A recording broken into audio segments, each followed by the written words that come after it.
I want to ask you about your new guidelines for reopening D.C. It's getting a lot of attention. Here's what you're saying. Beginning May 1st, multi-purpose facilities and venues may host events such as weddings, provided that there may be no more than 25% capacity in any room or up to 250 people. Here's what's getting a lot of attention.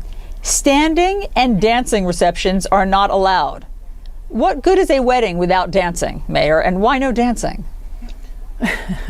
Well, I think there's a lot of good to a wedding, like people starting off their lives together and doing it in a safe way and not doing it in a way that puts themselves or their guests in danger. And let me be clear, on May 1st, we were proud of our residents and businesses who made conditions in D.C. such that we can start opening up these facilities. An alternate headline may be, now you can host a wedding in Washington, D.C., a regional meeting. You can have your friends and family for a family reunion and birthday parties at our hotels and restaurants. And just like our restaurant guidelines suggest, is that you have to be seated to enjoy the restaurant. Is there dancing allowed in New Mexico, Governor? Well, I'll tell you what, if you're socially distanced and you're wearing a mask and you meet the other requirements with our level of vaccinations, yes. But okay. I will say, right, and I want to give the mayor. It takes courage to be really clear about what constitutes high-risk activities and behaviors, and it is something that Democratic governors are leading in this country, evidence-based work. I hear you, but Mayor, just is there any way that you would reconsider with masks on and say a card that shows fully vaccinated that you'd allow dancing?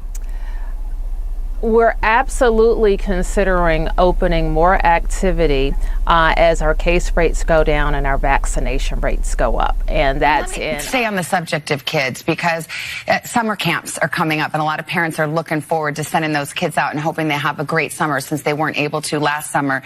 But the CDC guidelines right now for kids in summer camp say masks must be worn at all times, even outdoors, by everyone, including vaccinated adults and children as young as 2 years old, and campers should stay 3 feet apart even outdoors. My question to you is, given what research shows about transmission outside, about the low risk of serious illness in children, are these CDC guidelines excessive? You know, I wouldn't call them excessive, Savannah, but they certainly are conservative. and I think what you're going to start to see is really in real time, continually reevaluating that for its practicality.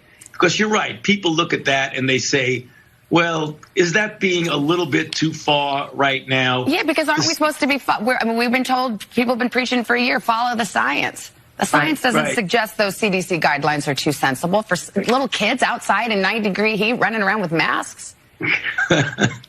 Yes, Savannah, you've asked me that question a couple of times before. I'm asking for 2 kids named Vale and Charlie, age 6 and 4.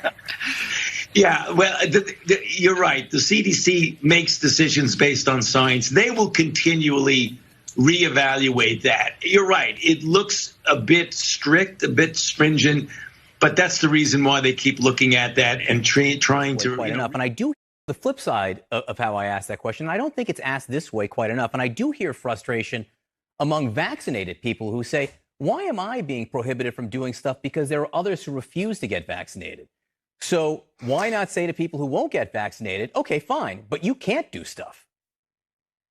Yeah, you know, right now we're not saying you can or you can't. These are recommendations. And for the most part, if you're vaccinated, we have recommended that you can do almost anything. We're asking that people who are vaccinated remain in masks when they're indoors. Indoors? When they're indoors. Well, but you know, we also say that if I'm working with everyone in my office is also vaccinated, why?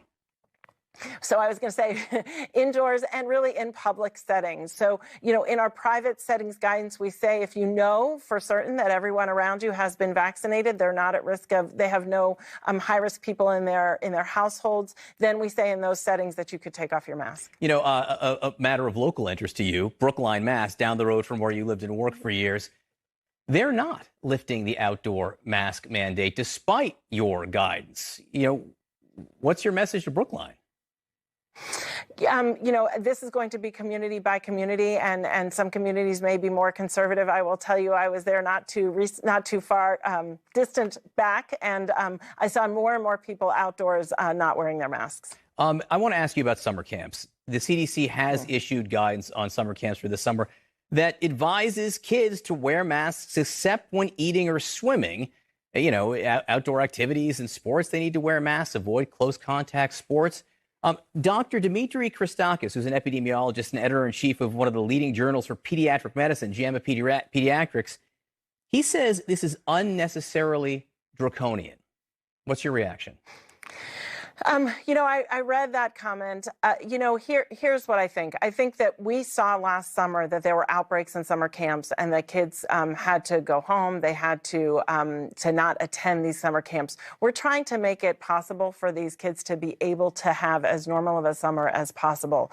If people are playing tennis and they're far away, we can say that their masks can come off. But if they're crowded on a soccer field, they're on top of each other, they're heavily breathing, we don't really think that's a good idea right now. These are kids who likely will not be vaccinated. Well, okay, but doesn't the science say that you're so much less likely to pass it outside at this point? And doesn't the advantage of kids being able to do more things, doesn't that outweigh the very low risk? I think not all outside is the same. So outside playing tennis, outside swimming, all of those things where you're far apart from one another. If you have a group of 10-year-olds crowded trying to get over a soccer ball and they're all breathing heavily, I think you need to wear a mask because, yes, there's decreased infection risk outside. But if you're all breathing heavily on top of a singular soccer ball, that has the potential. And we've seen a lot of outbreaks associated with youth sports. I want to ask you, there's this report out of the University of Pennsylvania that talks about the role that conservative media has played.